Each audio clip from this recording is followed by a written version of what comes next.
everyone, it's Janet and welcome to my craft room. Today I'm going to show you how to make a cute little birthday gift card using some dies from Art Impressions. So to begin with, I want to create the gift card holder, and to do that I'm going to use a die from Art Impressions called 5344 Envelope Gift Card Holder Set. And this is what you get in that die set. You get the holder itself that you can use to make the envelope that the gift card is going to go into, and then it has quite a few different little accessory dies here for tags and other little decorations, which is great. So you can just buy this one set and make some great gift card holders, but if you want to amp it up a little bit, you can add some accessory dies. Now there are various sets sold for this. I'm going to use this one. This is called 5344 Envelope Gift Card Holder Die. And this is what those dies look like. Now I want to just point out too that they don't come on this magnetic material. This is my own material that I just go ahead and use to keep everything organized. But what we have in this set are the 3 pieces of cake. We've got the decorations for the frosting. We've got the candle. We've got the little cupcake if you want to use it, complete with a cherry. Some decorations like confetti to go on there. And this can all be used to, again, just decorate up the basic gift card. So, you know what? It's that time of year. It's the summer. I have a few birthdays coming up in my family and friend group, and I thought, why not go ahead and make one of these? I will show you each piece as I go and explain what we're doing. I'm going to start with making the envelope itself. So I'm going to need this die, and I picked out some white glitter paper for this. Now this cardstock is fairly heavy, and I would advise that you use something that's at least 80 pound or higher, just so that it has a lot of good stability and it can be opened and closed many times without it bending and wearing out. So that's certainly a personal preference. That just happens to be mine and what I would recommend. So I'm going to go ahead and cut this out, and I'll be back to show you how it folds together. Alright, so here is the cut envelope after I've run it through my die cutter, and I've also folded and scored my lines. Now the die puts in the score lines for you, so it's really simple. You just fold everything over. It also cuts a little slit in here so that when you fold it over it will stay shut. There's a couple different ways you can seal this up. I prefer to have the flaps be on the inside so the back looks nice and finished. Some people may prefer to do it this way so that it's, you know, a little easier to get sealed. That is up to you, I guess. There's no probably right or wrong way, just what you prefer. So I'm going to go ahead and put some wet glue on this to shut it up. And because this is glitter, it's going to take a little bit for this glue to set. Glitter finishes are a little harder for a wet glue to penetrate, takes a little longer, and then once it does it'll stick very well, but it just takes a little bit more time than say a normal cardstock. So I'm going to hold that down until it's well seated. This could take maybe 25-30 seconds. Alright, so this is how it looks like once it is all dry and ready to work with. Alright, let's move on. I'm going to start making the decorations now for the gift card holder. So these are all the dies for it, and I've determined that I'm going to use these 3 colors for the cake, and these pieces of cardstock are just leftover pieces that are from the Art Impressions paper pad. This is Harvest Journal. Now I know it's Harvest Journal, but I love the colors in this paper pad. It's just so soothing, and they're not like super bright colors. There's just something about the tones that I really enjoy, so I've been using it a lot for all year round, not just fall. So, you know, all that depends on your own preference, but I really like these tones, and like these 3 just go beautifully together, and I think will make a great cake. So I'm going to cut the largest out of the flowered paper, and I'm going to do the medium out of this stripe, and the slightly darker stripe I'm going to use the smallest one with. perfect for the scraps, and the whole set will work great with scraps because all of the cuts are real small. All right, next I need something to cut the frosting, and I decided I'm going to use a chocolate frosting. This cardstock is a glimmer style paper, so I think it will look yummy as chocolate frosting on the cake. Then I've got two papers for the candle. This is the candle die itself, so I'm going to cut it once with this, and then I'll cut it again for this so I can get that orange colored candle flame that's going to be there. So there's those two. I have a little bit of metallic silver that's going to be for my cupcake holder. And I'm going to cut also, by the way, the cupcake frosting out of some more white glitter paper. So I will go ahead and do that. This white is going to be used for all these miscellaneous confetti items. And once they're cut out, I will color some of these with a marker so that I can have multiple colors. It's just easier to cut it in white and then color it than to cut all these individuals out with different colors paper. That's how I choose to do it. You can do it however way you'd like.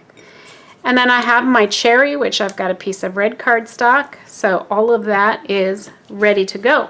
So I'm going to cut all this out, and then I will be back and start assembling for you. Alright, so I've started to decorate this. This is the bottom layer of the cake. This is the medium layer, or the middle layer. I'm choosing to use wet glue here, but you could use any glue that you'd like.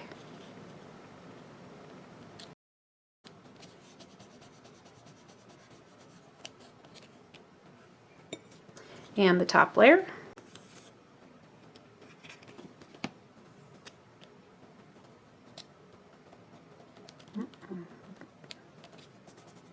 Then I'm going to put on the frosting.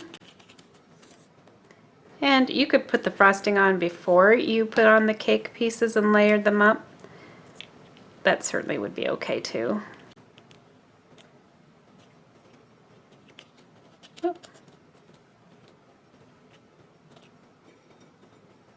Here's the next layer.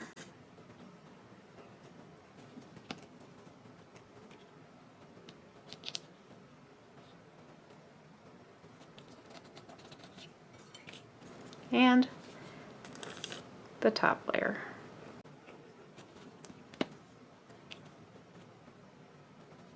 Now this one I'm going to put a little bit toward the top of the cut piece, just so that it's below the fold.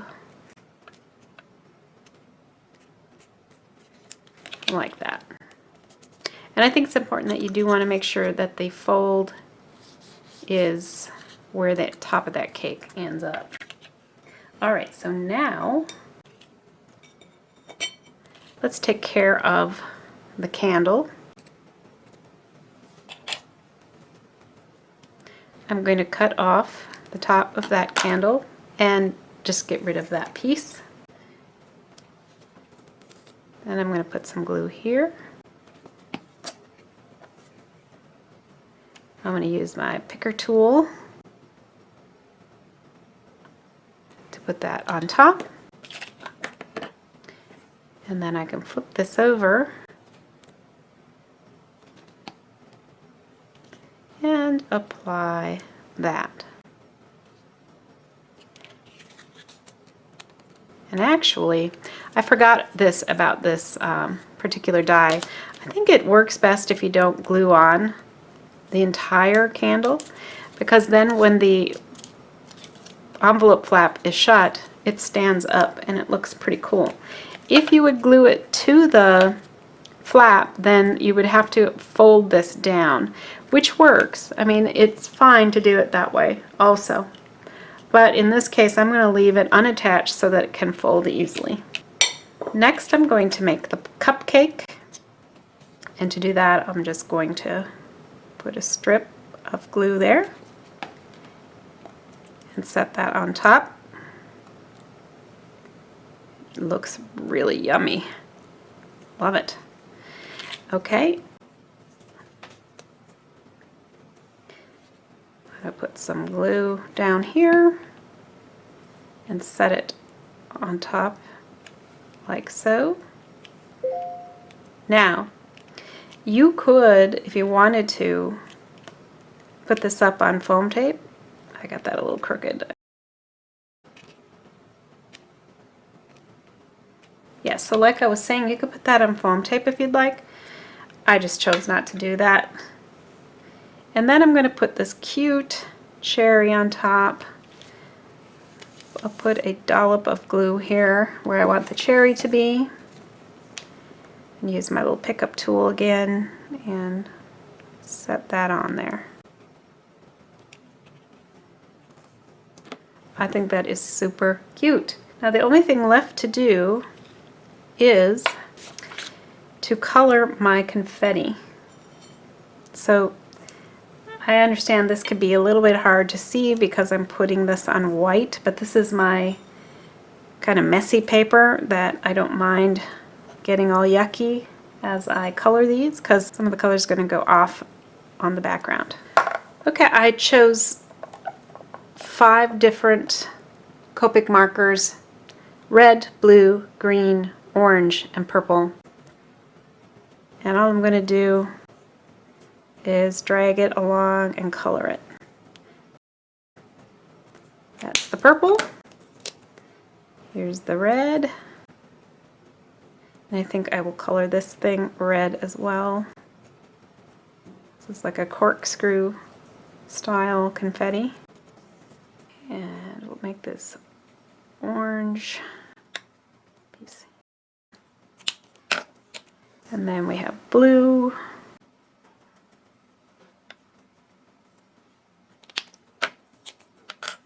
And then green. Alright, so let's figure out where we're going to put some of these.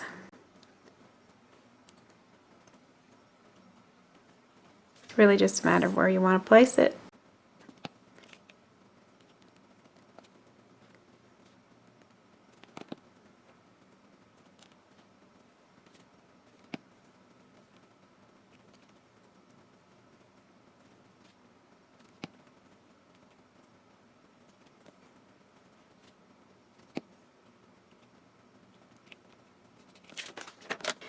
And there we go. Such a cute little birthday gift card holder. So I've got a gift card I'm going to put in to show you how that fits. You just press it in. That will loosen up a little bit as you just train it a little bit, which I would recommend. And then you can shut it. Oops, shut it and seal it. I bent that by mistake. I'm so sorry. Alright, because I made a mistake and I accidentally bent my candle down, I just pulled it off and made a new candle. And so now it's the way that I wanted it to be. It was not hard to fix that little flub. So this is what it looks like on the back again. You just pull out your gift card, put that back in. This will fit great into another card if you want to make it, or whatever you would like to put it on. You could also punch a little hole in here and hang it like a tag. That's a great thing to do as well if you have some other gift that you'd like to give in addition to the gift card. So lots of ideas, lots of things you can do. So thanks for joining me here today. I really appreciate you stopping by and seeing how I made this fun little gift card using art impression products. And you can find the links to all the products in my video description so that you can go ahead and pick these up if you'd like. Really appreciate any purchases you make because that gives me a small commission, and that's wonderful to help support me in bringing more videos to you. So thanks again. I'll see you soon. Take care, everybody, and keep crafting. Bye.